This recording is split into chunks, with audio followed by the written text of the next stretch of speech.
Yo, what is good, my anime people? What is good, yo? We're gonna pursue the female titan. Oh my god, she's on the loose now. Let's get her. But let's talk, my anime people. We are learning some ridiculous history. Like, my god, man.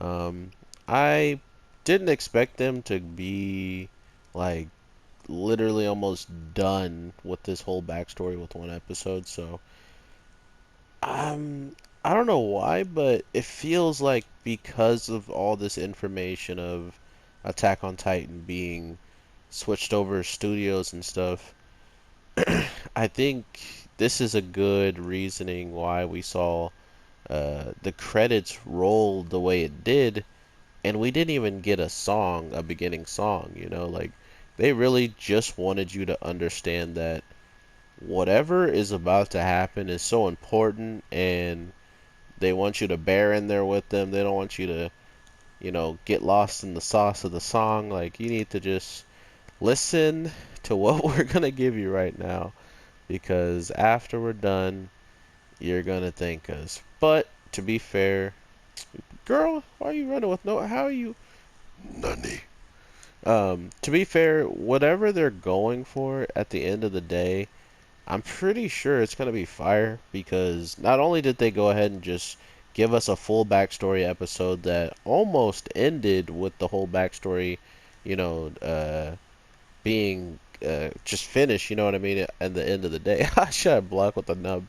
Um, but they also give us the feeling that whatever they're trying to convey, it's it's very dark. Like, whatever's been going on behind all these closed doors, it's nothing like we could ever imagine. And I kind of like that aspect of the storytelling, because now we literally get to see what all they have in stored for us. I can't even skip this. I apologize. She needs to flex. With no arms, she's flexing on them. We we get pretty much the story of why he's rebelling against them, in the case of they straight up told him that, hey, for trespassing and not having authority of being here, you're gonna either have your parents like deal with the consequences, or you just take the punishment here and now. And he chose to take the punishment. Then the guy who literally beats him up, which I think was the most craziest outcome of the whole, like, out of the whole situation. This guy not only like beats the crap out of him, right? He beats him up bad.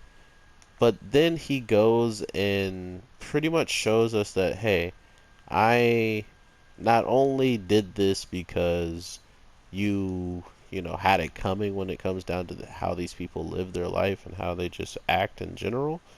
Uh, but on the flip side, I feel like whatever was like conveyed to him as he was like trying to beat the crap out of the kid, it was clear to me that they didn't, uh, he didn't do it just because he wanted to beat the crap out of him. He wanted to do it because I think it gave him that opening of what the guy says to him. Oh, you're so merciless, like you're evil. Like, how could you be beating up on that kid? You need him in the stomach. Like, oh my god. And on the flip side of it all, it really goes to show you what the other guy was really capable of. I don't know how I'm supposed to get a double S on that one. That's weird. I gotta let her go or something. But without not letting her go, or just doing what they said they're gonna do, they created him. Like, at the start of this, they created one kid, and to think that the moral of the story is that now that kid has already like turned on his parents, he's turned on everybody in this walls, because he doesn't learn this until he's 18, but his sister literally gets fed two dogs. Like, they don't care in this place because of the blood that they quote unquote have within their body, and that being something that they're holding against them, it kind of breaks you down in the soul when it comes down to what he tries to do. Then he tries to start his own family. He tries to keep these guys who are not sure if they should follow the information they're getting, or if this information they're getting is going to practically get them killed instantly. We find out that some guy named, or some, we don't even know if it's a guy, someone named the Owl is giving them this information and allowing them to even have insight on what is popping off everywhere. Like, what is happening behind closed doors that the military and the government only should know about. And that information literally had some way of what they did to the his sister, which feeding her to a dog and all that was shared to like every one of his comrades that day. And just, I mean, they already knew actually. They probably just heard about it, and then finding out that this man's a doctor and he's been helping people, they reach out to him when he's around 18 and took up the clinic of his father.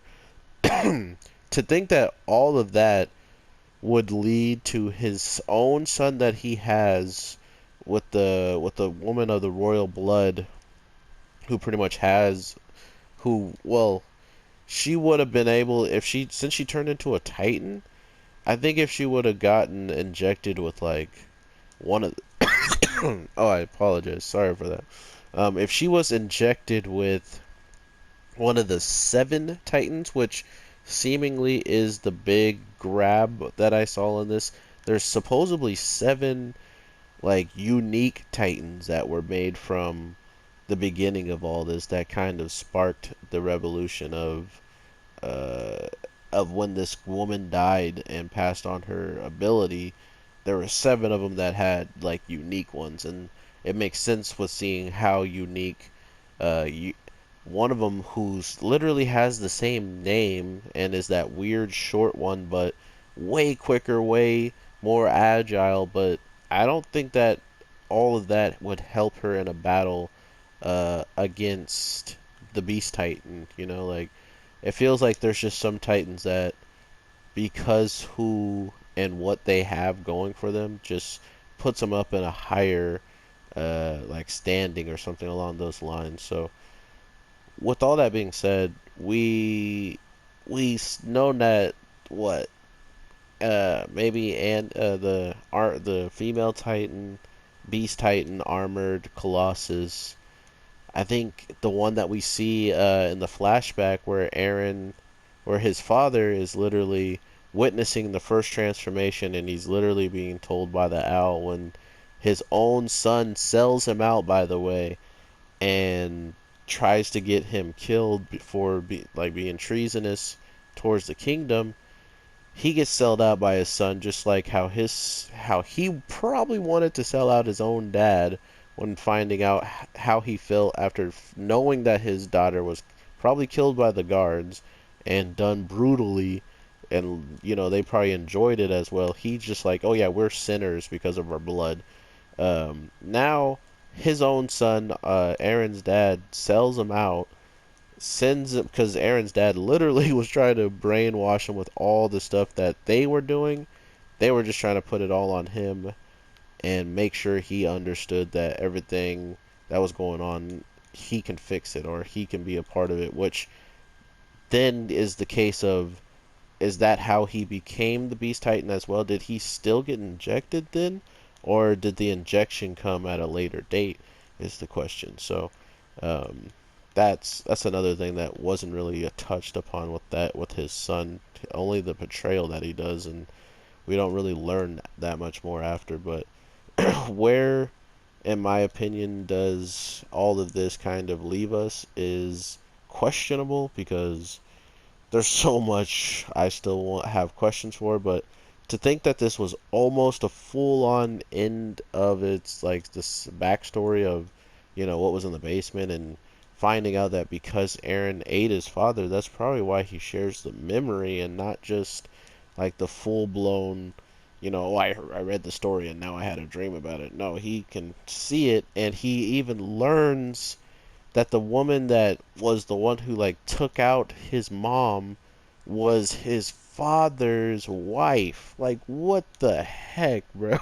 Like that's dirty. And not only that, his son reminded me of like the equilibrium little kid that just if he sees you even have some bit of emotion, he will send you out. He'll call you out and you will be taken and eliminated like on the spot. So it's just getting pretty rough for everybody out here, and at the same time this show is absolutely just doing it marvelously and not even dropping a beat when it comes down to this. And I'm definitely enjoying myself watching Attack on Titans, and I hope you guys are too. Let me know what you guys think is gonna happen soon with this whole transformation now, and how come his father left these walls if now he had like someone like the Owl who transforms and has even taken out one of the higher officers in an instance. It's kind of weird that all of a sudden he then ends up going to a different side of everything. So I love to see how all this is going to play out, and it's kind of weird that it seems like that's all we're going to learn now until Aaron probably goes to what I saw in the previews. He's like in a court date or something because of his actions against Levi, I believe, and like being treasonous and stuff. So that might be the cause of him being in court, and that's why he's in the holding cell as well with Mikasa. Yes, it is. That's because it was against Levi, and I guess someone reported it. That's pretty messed up. Um, but yeah, overall, we are definitely getting some weird stuff happening within the, like, just overall Attack on Titan. Like, it took a while to get this out, so I do apologize for just now dropping this, but it did just now come out for my eyes to see. I didn't see it pop up when it did, but I got to it as soon as I could, so I hope you enjoy, and I will definitely talk to you guys as soon as possible. 3 uploads today. Can I get a sub or a like? Can I get something? Just joking, guys. Have an awesome day, night, evening. I am your boy, the Anime G, and I will definitely talk to you in the next one. Peace.